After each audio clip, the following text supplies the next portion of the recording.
Hello guys, this is Amir here with your own YouTube channel IELTS in 24, and I am a TOEFL certified IELTS coach, and TOEFL is teaching English as a foreign language certificate.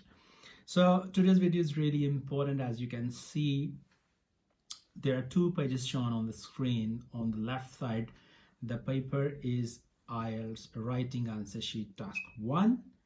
And on the right side there is a writing task 1 question paper. So this video is going to be all about writing task 1, and keep in mind this task 1 is not general task 1, this is about academic task 1. So let's straight go to how to attempt writing task 1, and this is academic writing task 1. So if you can see guys, there is a given a time limit about the task. It says you should spend about 20 minutes on this task.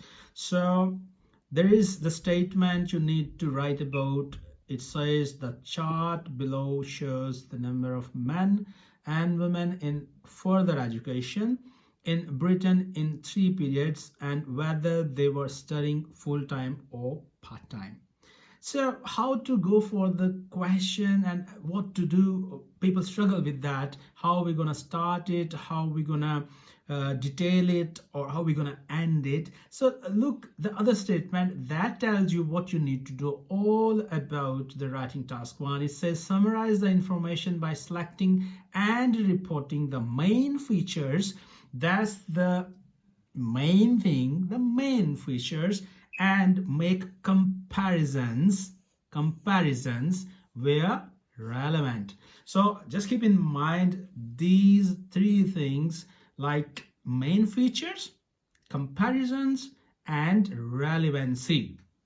So you will know that this task, writing task, is being assessed and marked on the basis of all this stuff.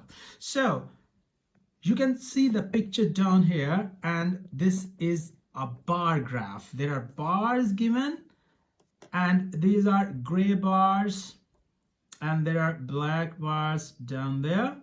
And how would you know that which bar is for what? Understanding the picture is the basic thing when you're gonna attempt the writing task 1 for academic IELTS. If you don't understand the picture, you will not be able to give the proper and appropriate information in your writing.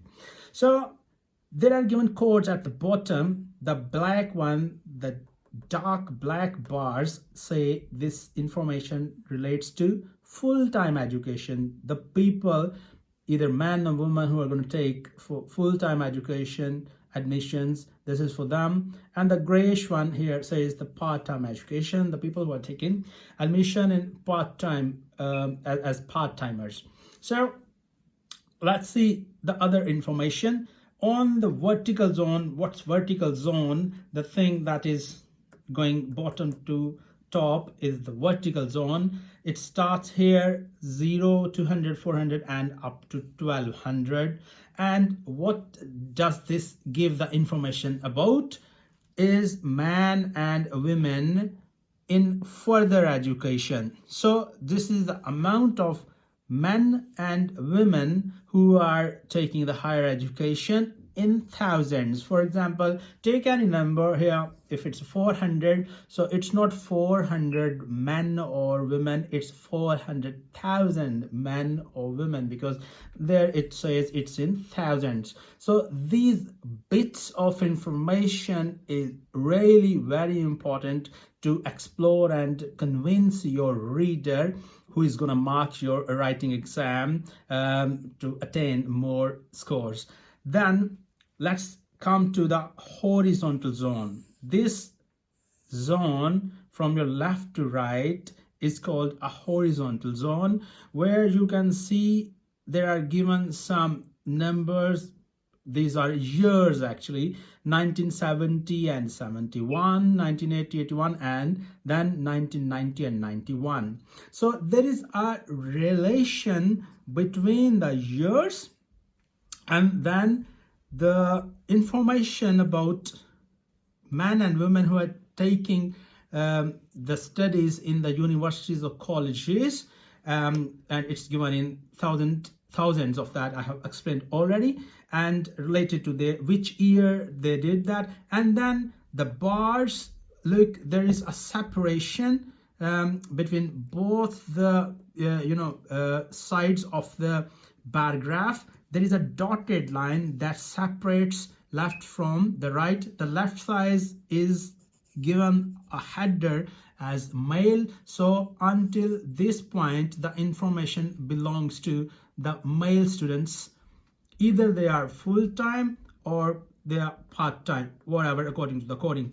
And the other side here, on the other side, the information belongs to female group. So this bit needs to be understood in the very first few minutes, like 2 to 3 minutes you can spend on understanding the task one, what the picture is telling you, what the diagram is telling you, and your information, your writing will depend on that all information, how you're going to describe it in the task. So the next step is how to start and what to write. So let's suppose we can divide this information up to 3 paragraphs. So keep in mind we're gonna make 3 paragraphs. Why 3 paragraphs? Is there any limitation of the words? Keep in mind your writing task 1 should be comprised on at least 150 words. It can go up or above 150 words, but it shouldn't be less than 150 words. So you should plan that you need to write 150 words altogether. So as I said that we need to write 3 paragraphs. So your first paragraph should be about an introduction. You're gonna give a very short and brief introduction of what you're gonna write about and what this diagram is about. Do not give headings when you are attempting the real exam. It's just for a reference, just to make you understand that what we need to do. But in the real exam, do not give a heading there when you start. Just start writing straightforward. So your first paragraph is your introduction. How do you write the introduction? I suggest the best way is rephrasing the given statement. For example, if you look at the question paper, the statement is given over here. You just need to rephrase the statement here on the answering sheet.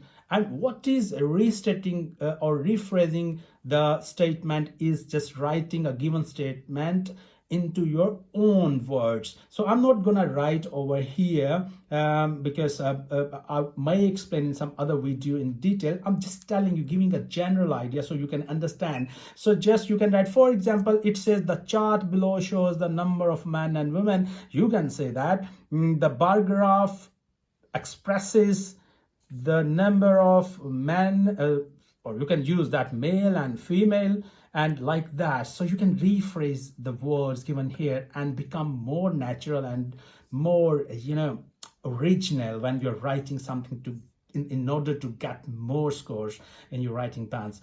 Then when you have written or rephrased all this statement in your own words, it may comprise on 2 to 3 sentences, and like let's suppose say that 25 to 30 words. This is the good scheme when you plan your writing task 1. So intro could be 2 to 3 sentences and 25 to 30 words. Then the second thing is detail.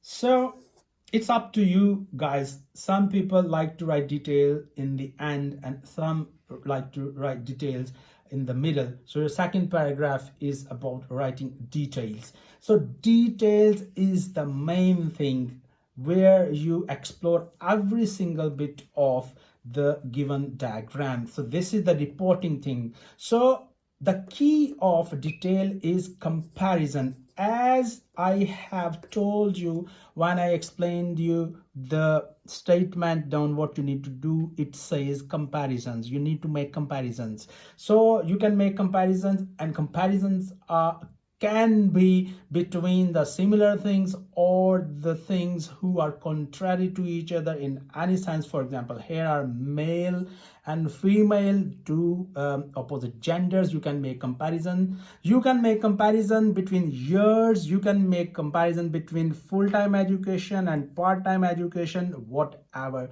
So how your examiner will know you are making comparison, because there are specific connecting words that show you are comparing things. For example, if you say, let's see what those words are. I'll just give a brief overview of those.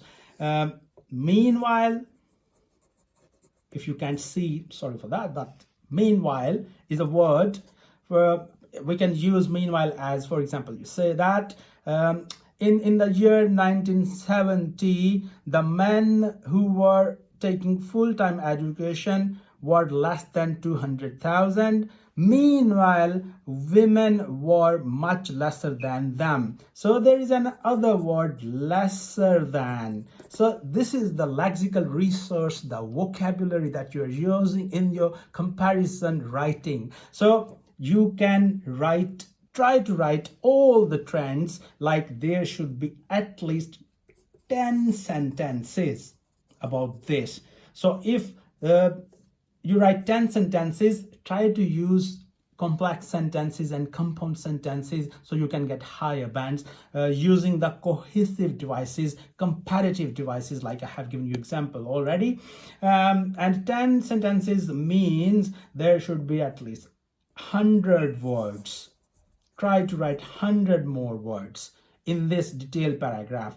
And then let's go to the final bit. The last paragraph you need to write. This is the other sheet. You will have 2 sheets, or you can ask for an extra sheet as well. So the last paragraph is overview. Okay, you don't need to write the heading as I have written. It's just a reference, I have told you already. So you can start is the last paragraph or the overview paragraph as overall. You can use such words. Moreover, sorry, the moreover is detailed word. Just quit it, just ignore it.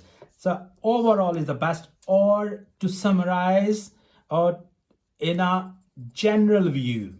This is another good word for giving the overview. So what is overview? Overview will give a summary of the trends going on, and you don't need to go in detail. You just need to tell your reader in your writing paragraph about overview that what's going on generally, what's overall this diagram about. So for example, you can say that this diagram in the bar graph given down there, there are men who look more interested in the part-time education or in the full-time education, whatever it is, and the women look less interested in full-time education as compared to the part-time education. And in the same paragraph you can say that however, as a whole, men and women look similarly interested in higher educations, because further education means higher educations. So you can say that they are generally with a similar interest, and the trends in the early years are more in the favor of males for studies, but in the later years, like in 1990s, it looks women were more interested. So this is a general picture, and it should be like 5 sentences. That means it should be 30 to 50 words. So if collectively you make a count of the words, it becomes between 150 to 180. That is the ideal length of your task 1. So I hope that you have understood what you need to do in writing task 1. For more details, for taking classes about writing stuff, you can contact at azieltsuk@gmail.com, and you can book your online coaching classes for your academic or general IELTS. Until then, see you guys. Bye.